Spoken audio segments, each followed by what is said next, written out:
Historien handler om Arthur og Mary, som bliver gift. Der er også nogle dyr med. Håber I nyder historien. Velkommen, jeg er ridder Arthur. Jeg skal igennem grotten for at besøge prinsessen. Jamen, du skal først igennem en prøve. Hov, du kommer ikke forbi, men mindre du læser de. Ja, men det kan jeg jo ikke. Jeg skal hen til. Du kan jo bruge lyderne. Nej, vent. Det er jo forkert. Nu kan jeg huske det. Det er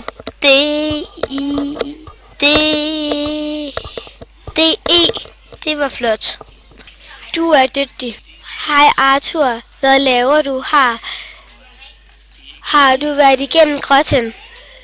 Hej prinsesse. Ja, jeg har været igennem grotten. Her har du en hund, men du skal læse ordet 1, før du må få den. Men det kan jeg jo ikke. Du kan jo prøve at bruge lyderne. Okay, jeg kan da prøve. Nu ved jeg det. Det er 1. Jeg går lige ind til byen. Okay, kom snart tilbage. Emilie, skal du ikke læse? Jeg vil giftes med prinsessen. Jeg finder en kjole i en butik. Her kan jeg købe en kjole. Så kan jeg stille min hest der uden for butikken. Her er butikken. Hold stop. Du må ikke stille din hest her, før du læser ordet skole. Men det kan jeg jo ikke. Du kan jo prøve at stille ordet. Skole. Nå, skole. Flot.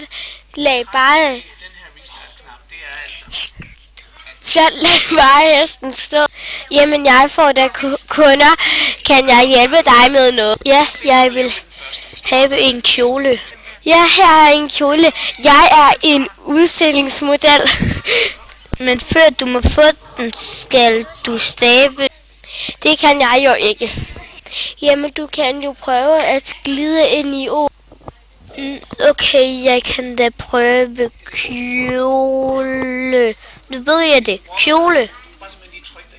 Vil du gifte dig med mig? Ja, det var godt. Det havde jeg ventet på. Vil jeg samle her i dag for at få en af disse mennesker, Arthur og Mary. Nu må I kysse. Kysse.